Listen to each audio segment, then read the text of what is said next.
Cinderella. In days of yore, there lived a noble man with his daughter. Upon his second marriage, he welcomed into their home perhaps the proudest and most headstrong beauty in the entire kingdom, while she by then had two daughters of her own. They had no other occupation but to admire themselves in mirrors and change their attire many times a day, for they knew nothing else, nor did they desire to. Such was their foolishness. From the very first glance, the stepmother did not take kindly to her stepdaughter, and it was no wonder. The young girl had grown up to be beautiful, kind, and gentle, capable of handling any task with grace and smile. Compared to her, the stepmother's own daughters, despite their ostentatious clothing, paled in every way. Day by day, the stepmother compelled her poor stepdaughter to perform all the dirtiest chores around the house, and she dared not disobey. Only by evening, tired and worn, would she sit by the hearth, right in the cinders. That's why they called her Cinderella. Every day in Cinderella's life seemed much like the last. She would rise at dawn, clean, cook, launder, and fulfill all of her stepmother and stepsister's demands. And in the evening, as she sat by the fireplace, she would mend and embroider. Once upon a time, a letter arrived from the royal palace. A young prince was inviting all the noble ladies to a ball, as it was time for him to find a bride. This news caused quite a stir. The stepsisters rummaged through closets, pulling out dresses, shawls, and jewelry, making Cinderella iron one outfit after another. Finally, the dresses were chosen, velvety, adorned with lace and frills. Cinderella, with her refined taste, did her best to please her stepsisters. Despite her efforts, she was entrusted with only the task of arranging their hair. Yet, her kind soul led her to create true masterpieces on their heads, something another person in her place might not have accomplished. Once the last precious item was donned, and fur shawls were thrown over their shoulders, the two young ladies, tightly corseted, squeezed themselves into the carriage and headed straight for the royal palace. As the gates closed behind them, Cinderella burst into bitter tears. Oh, will I ever get to see a real ball? Her sorrow was so overwhelming, and her tears flowed so freely down her cheeks, leaving clean white streaks on her ashy face, that miraculously a fairy appeared before Cinderella. "Why are you crying so bitterly, my child?" she asked sympathetically. But Cinderella was crying so intensely that she couldn't utter a word. The fairy looked at her in surprise, but when she saw the carriages passing by, with the young ladies and the distant colorful lights in the palace, she guessed that the king was hosting a ball. "Would you like to attend the ball?" asked the fairy. "Yes," sighed Cinderella, "but how can I get there?" "If you listen to me and do everything exactly as I say," the fairy said sternly, "then you will surely go." Cinderella wiped away her tears and agreed with joy. First, the fairy asked the girl to bring her the largest pumpkin from the garden. Cinderella didn't need much time. She took care of the garden herself and knew exactly where to find one. And so the fairy waved her wand, and what was this? The pumpkin transformed into an elegant carriage with large, snow-white wheels, adorned with golden steps and curls decorating the small windows. Cinderella gasped in astonishment. "There's still a lot of work to do," said the fairy. She waved her wand again, and the 6 mice that lived in a nook near the house turned into beautiful horses. while a rat hiding in the grass became the coachman in an instant. The fairy flew around the carriage, frequently waving her wand, and Cinderella dared not say a word.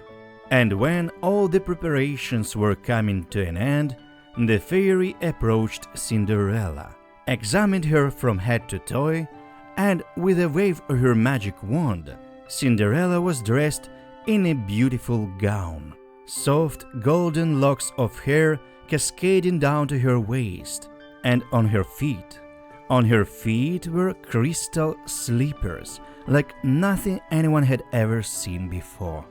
Happy Cinderella got into the carriage, and the fairy looked at her attentively and said, "My lovely child, the moment the clock strikes midnight, your carriage will turn into a pumpkin, the horses into mice, and the coachman into a rat. Instead of the beautiful dress and shoes, you will be back in your patched, simple attire and old shoes." Cinderella promised the fairy that she would return at the appointed time, and full of joy, she headed straight to the palace.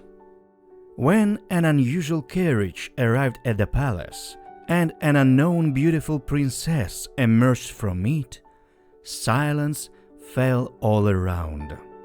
The ladies couldn't take their eyes off Cinderella's dress, mentally trying it on themselves, while the gentlemen couldn't tear their gaze away from such beauty.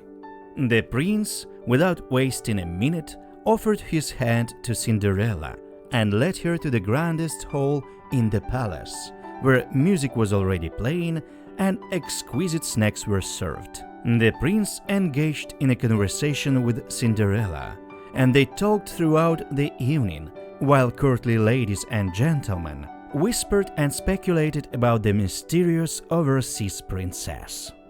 When they danced the waltz, the astonishment of the guests knew no bounds. Cinderella danced with such grace and lightness that none of the ladies could compare. After the dance, Cinderella couldn't help but approach her stepsisters. They didn't recognize her and were amazed at the politeness and courtesy of the unfamiliar princess. It had never crossed their minds before that beauty was not solely in velvet gowns and golden brocade, but in something else. Time flew by with the dances and conversations, and when Cinderella accidentally glanced at the clock, realizing there were only 15 minutes left until midnight, she had to hastily gather herself and flee the palace, not saying goodbye to anyone. When she arrived home, she thanked the fairy first. "Thank you, this was the best day of my life," she said. And at that moment, the gates opened and her stepmother and stepsisters returned. The fairy disappeared, as if she had never existed.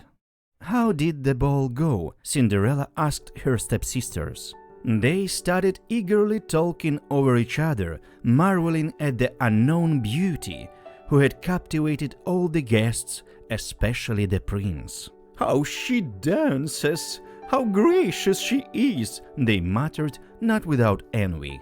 Cinderella couldn't sleep for a long time, remembering her first ball. The next day, there was another ball, and as soon as her stepsisters left, the fairy appeared. The carriage, horses, and coachman were already waiting. Meanwhile, the fairy waved her wand, and Cinderella's old dress turned into a splendid gown of heavenly blue with a full-length skirt, and on her feet gleamed crystal slippers. This time the prince didn't let go of Cinderella's hand all evening, complimenting her and expressing his affection. She was so enchanted by everything that she completely forgot about the time. And when the clock struck midnight, she hurriedly ran from the palace, so fast that she lost one of her crystal slippers on the steps. her gown was already transforming back into her old clothes. So there was no time to waste, and Cinderella ran home barefoot, holding one slipper in her hand. Breathless, she arrived home and quickly washed up. In the meantime, the prince unsuccessfully searched for her throughout the palace and the palace gardens, holding the lost crystal slipper in his hand. No one had seen where the mysterious princess had gone. Her stepsisters talked for a long time about how inconsolable the prince was and how he searched for a lost beauty. They claimed he was undoubtedly in love with the stranger. And indeed, a few days later, a royal delegation began visiting all the young women in the kingdom, trying the crystal slipper on each. The prince intended to marry the woman to whom the slipper perfectly fit. When they reached the house where Cinderella and her stepsisters lived, her stepsisters tried in vain to squeeze into the slipper. It was too small for them. "May I also try on the slipper?" Cinderella whispered, blushing. Her stepsisters burst into laughter. "What do you need to try it for? Know your place!" scolded the stepmother. However, the royal messenger insisted that the slipper be tried on by all the young women without exception. He helped Cinderella sit down, brought the crystal slipper to her foot, and saw that it fit her perfectly. Moreover, Cinderella pulled out the other slipper from her pocket and put it on her other foot. At that very moment, the fairy appeared and, with a wave of her wand, dressed Cinderella in a new gown. Then the messenger, the stepsisters, and the stepmother all recognized Cinderella as the beautiful stranger who had astonished everyone at the ball. They began to cry and begged for forgiveness for how badly they had treated her. Cinderella forgave them, for she was kind and didn't hold grudges against others. A few days later, the prince and Cinderella had a lavish wedding and lived happily ever after, side by side. The Rabbit Reader read for you. Don't forget to subscribe, like, and dream.